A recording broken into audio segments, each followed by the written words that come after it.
उद्धव जी ने पूछा, श्री कृष्ण, ब्रह्मवादी महात्मा आत्मकल्याण के अनेकों साधन बतलाते हैं। उनमें अपनी अपनी दृष्टि के अनुसार सभी श्रेष्ठ हैं अथवा किसी एक की प्रधानता है? मेरे स्वामी, आपने तो अभी अभी भक्ति योग को ही निरपेक्ष एवं स्वतंत्र साधन बतलाया है, क्योंकि इसी से सब ओर से आसक्ति छोड़कर मन आप में ही तन्मय हो जाता है। भगवान श्री कृष्ण ने कहा, प्रिय उद्धव, यह वेदवाणी समय के फेर से प्रलय के अवसर पर लुप्त हो गई थी। फिर जब सृष्टि का समय आया तब मैंने अपने संकल्प से ही इसे ब्रह्मा को उपदेश किया। इसमें मेरे भागवत धर्म का ही वर्णन है। ब्रह्मा ने अपने ज्येष्ठ पुत्र स्वयंभुव मनु को उपदेश किया और उनसे भृगु, अंगिरा, मरीचि, पुलह, अत्रि, पुलत्स्य और क्रतु इन 7 प्रजापति महर्षियों ने ग्रहण किया।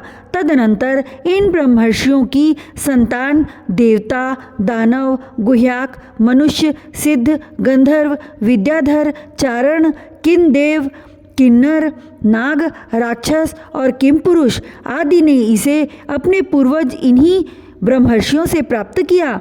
सभी जातियों और व्यक्तियों के स्वभाव, उनकी वासनाएं सत्वरज और तमोगुण के कारण भिन्न भिन्न हैं। इसलिए उनमें और उनकी बुद्धि वृत्तियों में भी अनेकों भेद हैं। इसलिए वे सभी अपनी अपनी प्रकृति के अनुसार उस वेदवाणी का भिन्न भिन्न अर्थ ग्रहण करते हैं। वह वाणी ऐसी अलौकिक है कि उससे विभिन्न अर्थ निकलना स्वाभाविक ही है।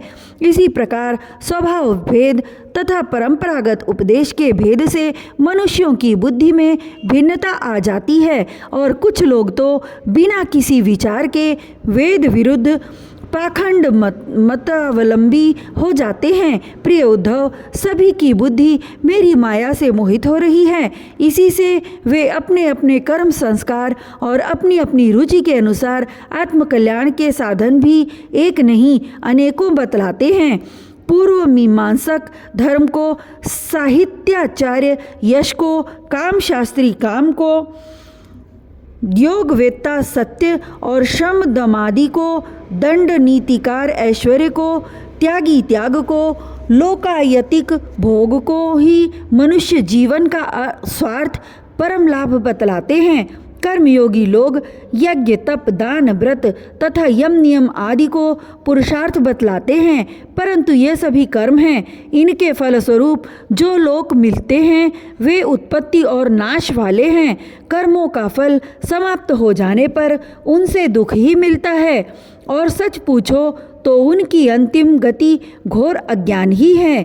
उनसे जो सुख मिलता है वह तुच्छ है, नगण्य है और वे लोग भोग के समय भी असूया आदि दोषों के कारण शोक से परिपूर्ण हैं। इसलिए इन विभिन्न साधनों के फेर में न पड़ना चाहिए।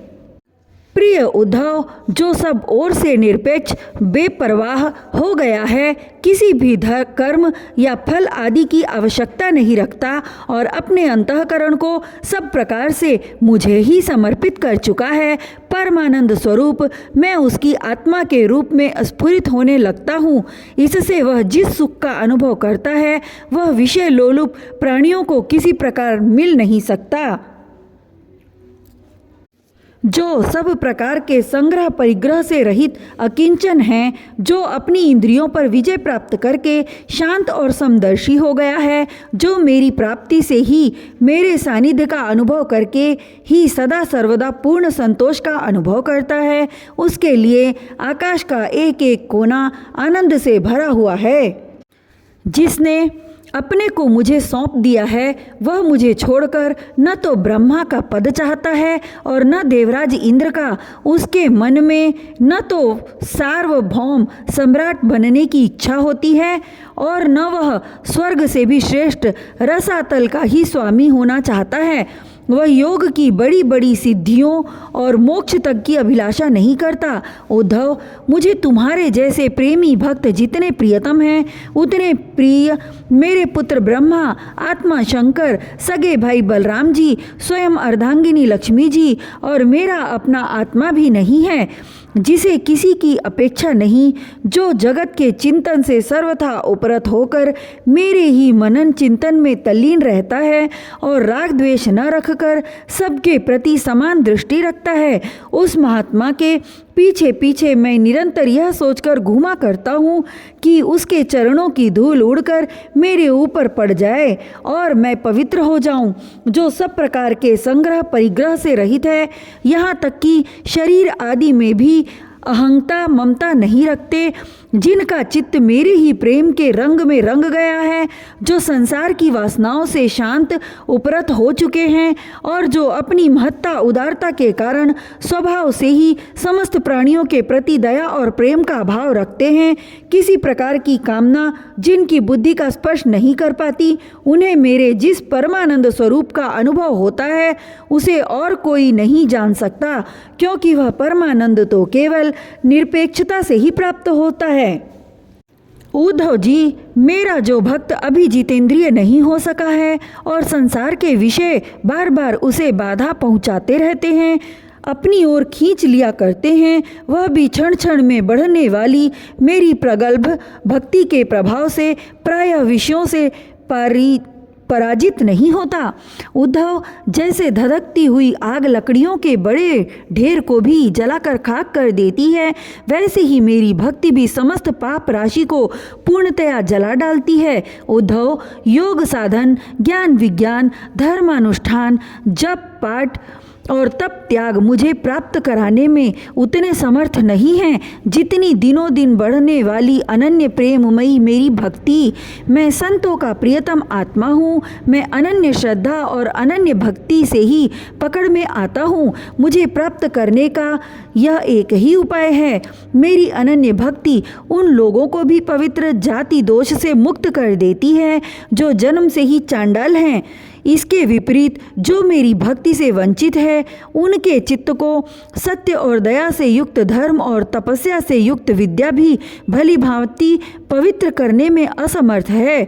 जब तक सारा शरीर पुलकित नहीं हो जाता, चित्त पिघलकर गदगद नहीं हो जाता, आनंद के आंसू आंखों से झलकने नहीं लगते तथा अंतरंग और बहिरंग भक्ति की बाढ़ में चित्त डूबने उतरने नहीं लगता, तब तक इसके शुद्ध होने की कोई संभावना नहीं है। जिसकी वाणी प्रेम से गदगद हो रही है, चित्त पिघलकर एक ओर बहता रहता है, एक क्षण के लिए भी रोने का तांता नहीं टूटता, परंतु जो कभी कभी खिलखिलाकर हंसने भी लगता है, कहीं लाज छोड़कर ऊंचे स्वर से गाने लगता है तो कहीं नाचने लगता है। भैया उद्धव, मेरा वह भक्त न केवल अपने को बल्कि सारे संसार को पवित्र कर देता है। जैसे आग में तपाने पर सोना मैल छोड़ देता है, निखर जाता है और अपने असली शुद्ध रूप में स्थित हो जाता है, वैसे ही मेरे भक्ति योग के द्वारा आत्मा कर्म वासनाओं से मुक्त होकर मुझको ही प्राप्त हो जाता है, क्योंकि मैं ही उसका वास्तविक स्वरूप हूँ। उद्धव जी, मेरी परम पावन लीला कथा के श्रवण कीर्तन से जो जो चित्त का मैल धुलता जाता है, त्यों तो उसे सूक्ष्म वस्तु के वास्तविक तत्व के दर्शन होने लगते हैं। जैसे अंजन के द्वारा नेत्रों का दोष मिटने पर उनमें सूक्ष्म वस्तुओं को देखने की शक्ति आने लगती है। जो पुरुष निरंतर विषय चिंतन किया करता है, उसका चित्त विषयों में फंस जाता है, और जो मेरा स्मरण करता है उसका चित्त मुझ में तल्लीन हो जाता है। इसलिए तुम दूसरे साधनों और फलों का चिंतन छोड़ दो। अरे भाई, मेरे अतिरिक्त और कुछ है ही नहीं। जो कुछ जान पड़ता है वह ठीक वैसा ही है जैसे स्वप्न अथवा मनोरथ का राज्य। इसलिए मेरे चिंतन से तुम अपना चित्त शुद्ध कर लो और उसे पूरी तरह से एकाग्रता से मुझ में ही लगा दो। संयमी पुरुष स्त्रियों और उनके प्रेमियों का संग दूर से ही छोड़कर पवित्र एकांत स्थान में बैठकर बड़ी सावधानी से मेरा ही चिंतन करे।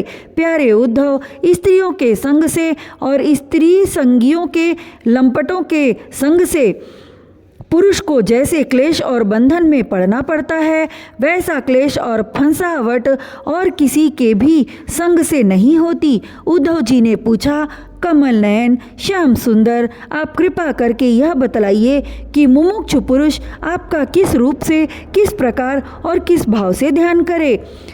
भगवान श्री कृष्ण ने कहा, प्रिय उद्धव, जो न तो बहुत ऊंचा हो और न बहुत नीचा ही, ऐसे आसन पर शरीर को सीधा रखकर आराम से बैठ जाए, हाथों को अपनी गोद में रख ले और दृष्टि अपनी नासिका के अग्रभाग पर जमावे।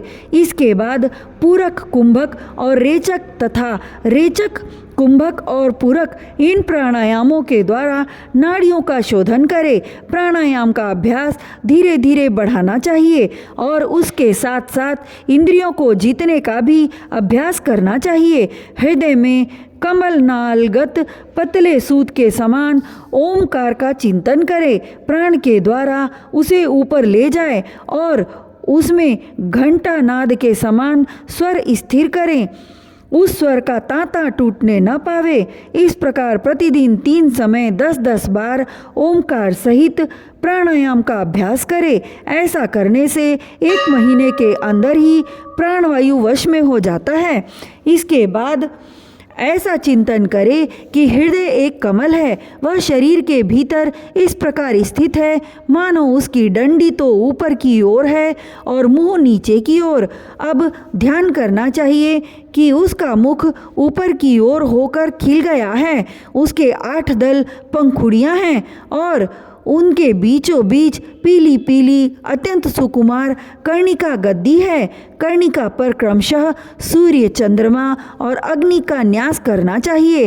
तदनंतर अग्नि के अंदर मेरे इस रूप का स्मरण करना चाहिए। मेरा यह स्वरूप ध्यान के लिए बड़ा ही मंगलमय है। मेरे अवयवों की गठन बड़ी ही सुडौल है, रोम रोम से शांति टपकती है। मुख कमल अत्यंत प्रफुल्लित और सुंदर है। घुटनों तक लंबी मनोहर 4 भुजाएं हैं। बड़ी ही सुंदर और मनोहर गर्दन है। मरकत मणि के समान सुस्निग्ध कपोल हैं। मुख पर मंद मंद मुस्कान की अनोखी ही छटा है। दोनों ओर के कान बराबर हैं और उनमें मकराकृत कुंडल झिलमिल झिलमिल कर रहे हैं। वर्षाकालीन मेघ के समान श्यामल शरीर पर पीतांबर फहरा रहा है। श्रीवत्स एवं लक्ष्मी जी का चिन्ह वक्षस्थल पर दाएं बाएं विराजमान है। हाथों में क्रमशः शंख, चक्र, गदा एवं पद्म धारण किए हुए है। गले में वनमाला लटक रही है। चरणों में नूपुर शोभा दे रहे हैं। गले में कौस्तुभ मणि जगमगा रही है। अपने अपने स्थान पर चमचमाते हुए किरीट, कंगन, करधनी और बाजूबंद शोभायमान हो रहे हैं। मेरा एक एक अंग अत्यंत सुंदर एवं हृदयहारी है। सुंदर मुख और प्यार भरी चितवन कृपा प्रसाद की वर्षा कर रही है। उद्धव, मेरे इस सुकुमार रूप का ध्यान करना चाहिए और अपने मन को एक एक अंग में लगाना चाहिए। बुद्धिमान पुरुष को चाहिए कि मन के द्वारा इंद्रियों को उनके विषयों से खींच ले और मन को बुद्धि रूप सारथी की सहायता से मुझ में ही लगा दे, चाहे मेरे किसी भी अंग में क्यों न लगे। जब सारे शरीर का ध्यान होने लगे तब अपने चित्त को खींचकर एक स्थान में स्थिर करे और अन्य अंगों का चिंतन न करके केवल मंद मंद मुस्कान की छटा से युक्त मेरे मुख का ही ध्यान करे। जब चित्त मुख अरविंद में ठहर जाए तब उसे वहाँ से हटाकर आकाश में स्थिर करे। तदनंतर आकाश का चिंतन भी त्याग कर मेरे स्वरूप में आरूढ़ हो जाए और मेरे सिवा किसी भी वस्तु का चिंतन न करे। जब इस प्रकार चित्त समाहित हो जाता है तब जैसे एक ज्योति दूसरी ज्योति से मिलकर एक हो जाती है, वैसे ही अपने में मुझे और मुझ सर्वात्मा में अपने को अनुभव करने लगता है। जो योगी इस प्रकार तीव्र ध्यान योग के द्वारा मुझ में ही अपने चित्त का संयम करता है, उसके चित्त से वस्तु की अनेकता, संबंधी ज्ञान और उनकी प्राप्ति के लिए होने वाले कर्मों का भ्रम शीघ्र ही निवृत्त हो जाता है।